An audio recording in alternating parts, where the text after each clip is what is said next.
त्वरा और समग्रता से रेचन करें।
शांत हो जाएंगे,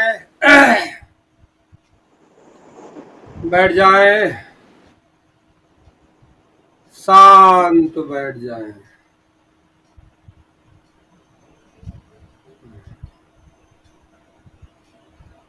शांत बैठ जाए।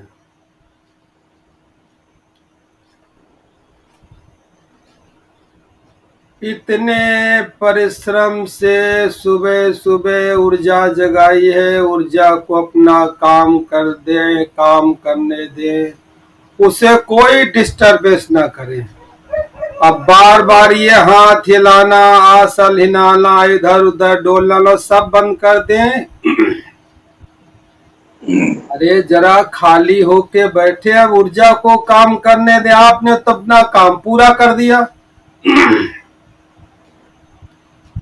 अब महामाया भगवती भीतर जग गई है, स्वतंत्र होना चाहती है, उसे मुक्त होने दे, बाधा न बढ़े, चुप बैठे रहे।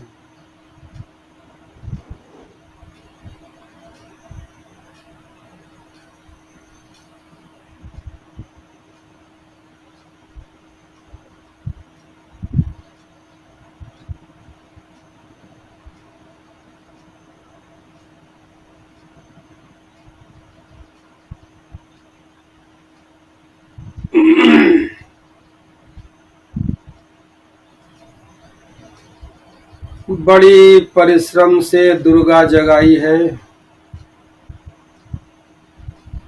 अब जगने दे, माँ को अपना काम करने दे, एक एक रक्त बीज का वध करने दे, यानी एक एक खून के बूंद की जो अशुद्धता है उसको समाप्त करने दे।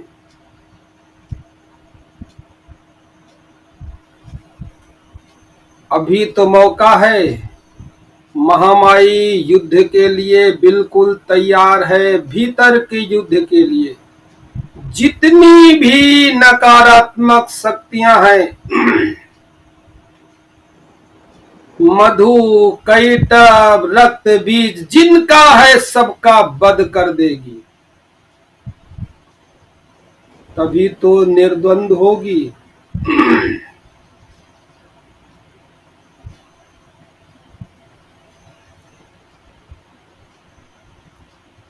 एक एक खून के कण में शक्ति का संचार होने दें, एक एक रक्त बीज का वध हो जाने दें।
शरीर का ध्यान करेंगे, बिल्कुल मूर्ति की तरह बैठा हुआ है, शांत।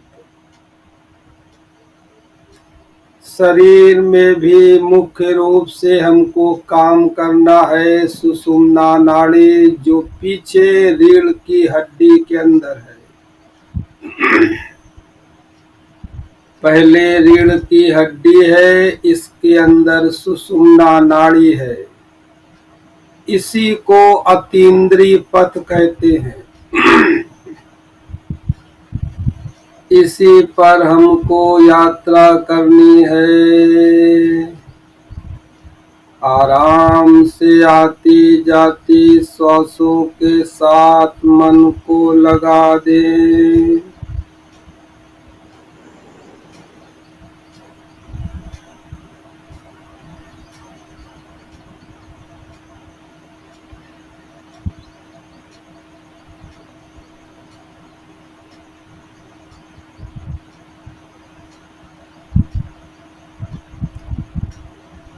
इस समय पूरा शरीर महामाया माए की शक्ति से भरा हुआ है।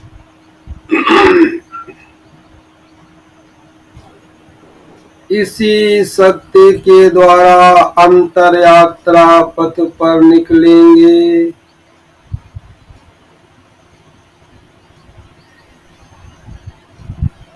जब हम कहते हैं नाभि से ऊपर उठाना है, सो कहते हुए इसका मतलब ये केंद्र नाभि पर तो है मगर आगे नहीं है। रीढ़ की हड्डी जो है वहां नाभि का बिंदु पकड़ना है, वहां चक्र है, मणिपुर चक्र रीढ़ की हड्डी में है, सेंटर उसका नाभि है। वहां से उठाएंगे, कपाल तक लाएंगे, फिर कपाल से हंग कह के नीचे ले जाएंगे।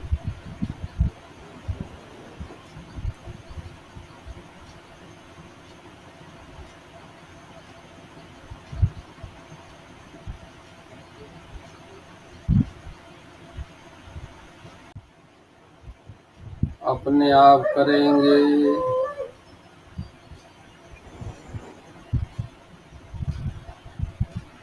ध्यान चिदाकाश में लगा दें। आज्ञा चक्र के ठीक 1 फुट की दूरी पर काले अंधेरे पर्दे में मन की आंखों से देखें और यही चेतना को स्थिर कर दे। कोई कंपन नहीं।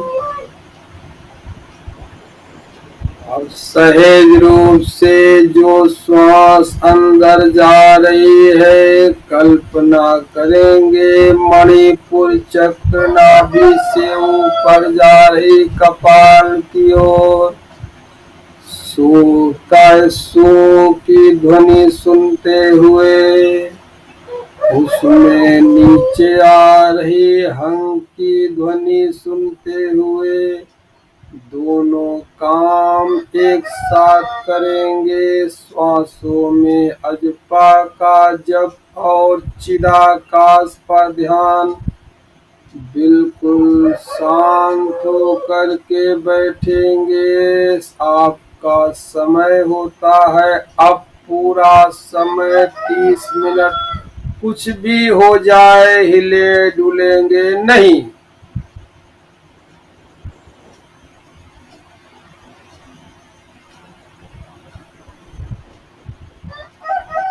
अकड़ करके नहीं बैठेंगे, बिल्कुल ढीले कर ले कंधे। जैसे नींद सी आ रही, सुस्ती सी आ रही, और श्वासों में मन को झुलाते रहें।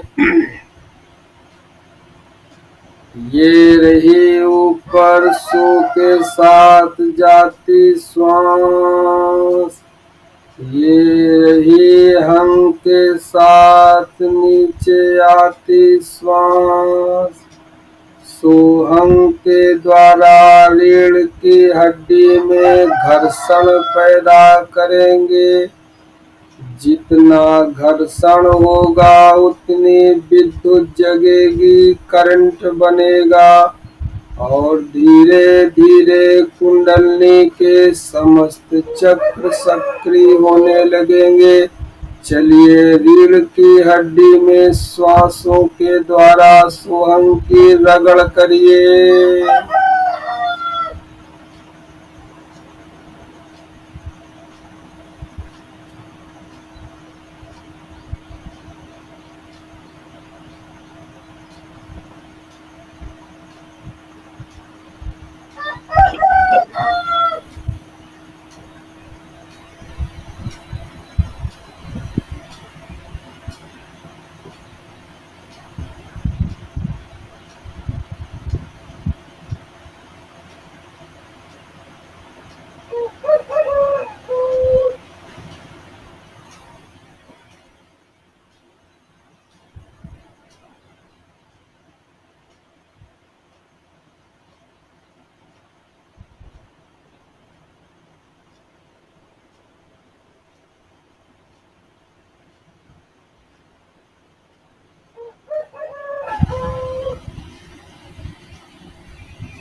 पूरे 30 मिनट की कठोर तपश्चर्या है।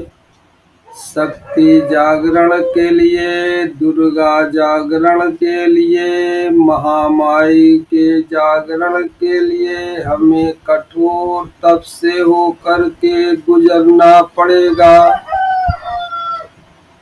जैसे कोई कुआं खोदा जाता है तो सीधे शीतल जल नहीं मिल जाता, पहले बहुत कष्ट होता है। कंकड़ पत्थर मिलते हैं, मिट्टी मिलती है, चट्टाने मिलती है, सबको काटना पड़ता है, तब जा कर के शीतल जल मिलता है और तृप्ति होती है। इसलिए मन लगे या न लगे इसकी फिक्र छोड़े, तपस्या में बैठे रहे। पहले परेशानियां ही आती है। जब समुद्र मंथन हुआ था तो सबसे पहले विष ही निकला था और विष को पीना पड़ेगा।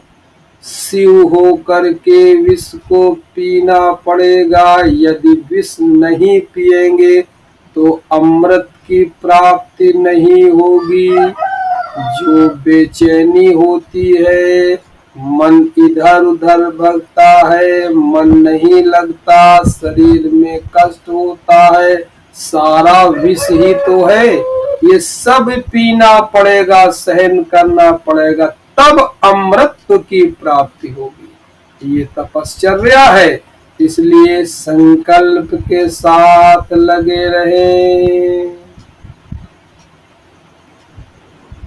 हम जानते हैं कि श्वास भरते हुए सो की आवाज आ रही, श्वास निकालते हुए हंग की आवाज आ रही। लगातार श्वासों में आती जाती श्वासों में सोहंग के द्वारा मन को झुलाते रहें। अगर ईमानदारी से सच्चे मन के साथ सोहंग के साथ मन को श्वासों के झूले में झुला दिया, आनंद बढ़ता जाएगा, एक मस्ती छाती जाएगी। जरा लय के साथ आनंद में डोल के देखिए। ये रहा श्वास का झूला ऊपर गया सो, ये रहा हम, ये रहा सो, ये रहा हम। झुलाते रहे मन को। यदि शरीर झूलना चाहे तो शरीर को भी झूलने दें, झूले में सहयोग दें, डोलते रहे और ध्यान चिदाकाश पर ही लगाए रखें।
इस विज्ञान में बहुत बारीकी है जिसका अध्ययन आप स्वयं कर सकते हैं।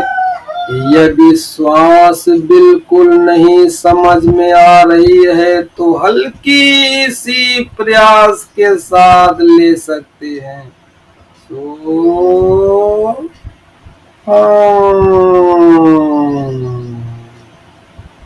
सो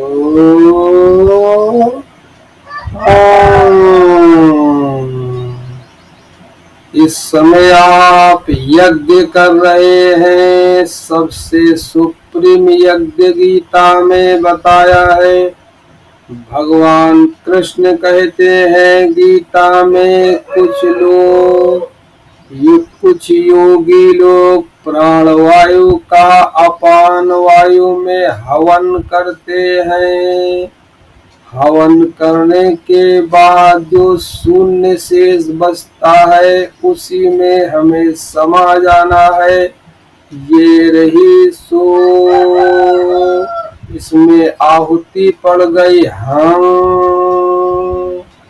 ये रहा सो इसमें आहुति पड़ गई हम। अब हम यज्ञ कर रहे हैं।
हम जानते हैं कि सो कहती हुई श्वास ऊपर जा रही है।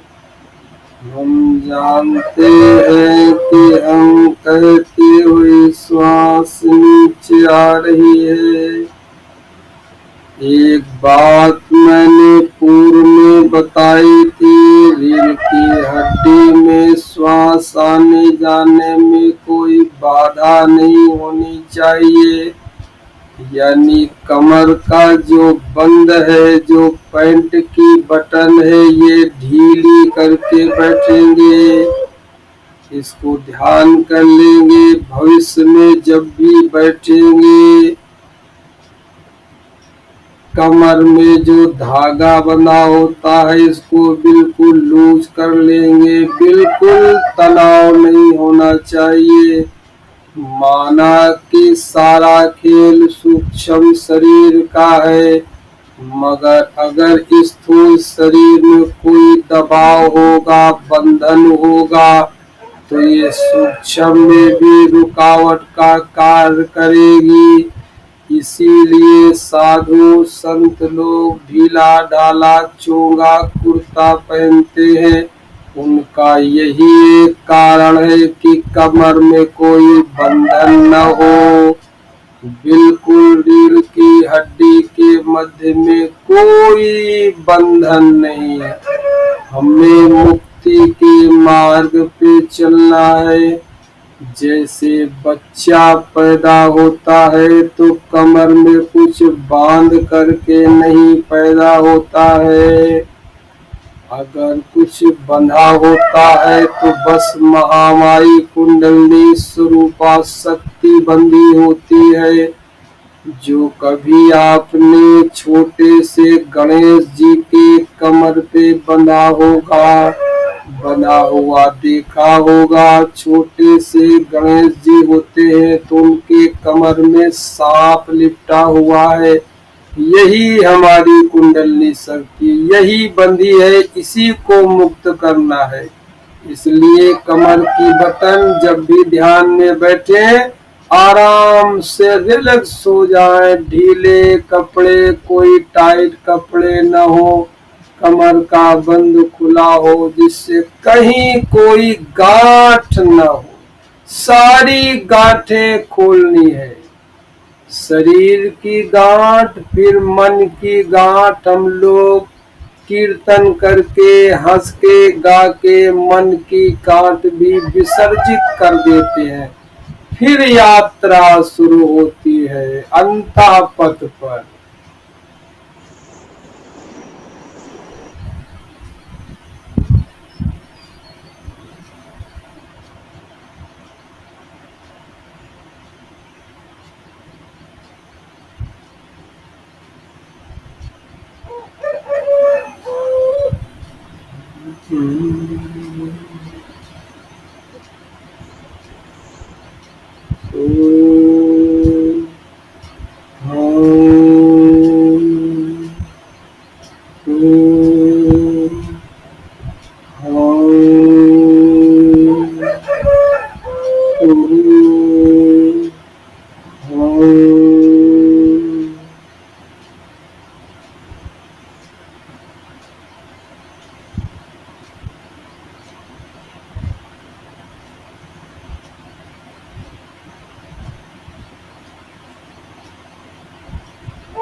Sony Music Speaker.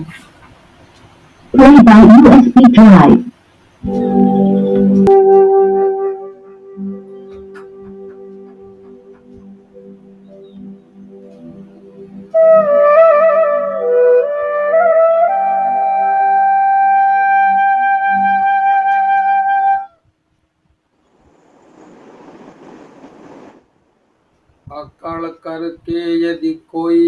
बैठा है तो एक बार फिर ढीला कर ले, अपने को लूज कर ले, बिल्कुल शिथिल कर ले, कंधों से बोझ को उतार दे बिल्कुल लूज,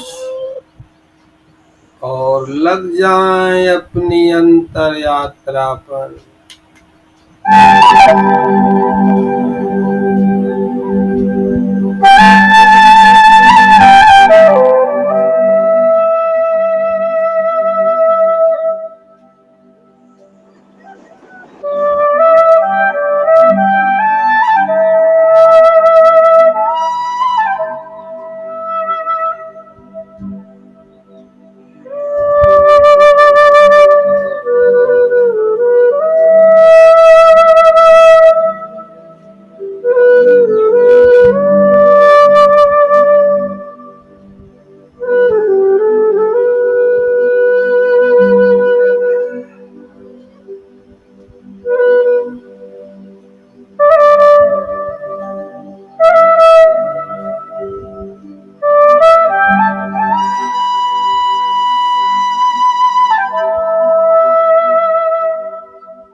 ऋषिकेश का ध्यान करेंगे, गंगा की लहरों का ध्यान करेंगे,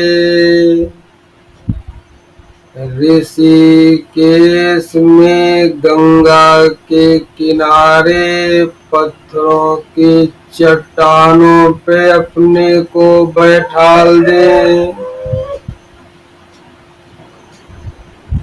हर हर करती गंगा, बिल्कुल गंगा नदी का ध्यान करेंगे, ऋषिकेश के गंगा के तीर, गंगा के किनारे पड़े पत्थरों का ध्यान करेंगे। किसी एक पत्थर को चुन लेंगे, आराम से गंगा के किनारे हम बैठ गए हैं। गंगा बहता निर्मल गंगा का जल, गंगा के किनारे पत्थरों में बैठे हैं, नितांत एकांत अकेले बैठे हैं। बांसुरी की धुन आ रही है और हम अज्ञात में डूबते चले जा रहे हैं, नितांत एकांत अकेले गंगा के किनारे।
सहजो जग बोरा कहे, है जो जग बोरा कहे, लोग गए सब फूट, लोग गए सब फूट, प्रेम दीवाने जे भये, जाति वरन गए छूट, सहजो जग बोरा कहे, लोग गए सब फूट, प्रेम दीवाने,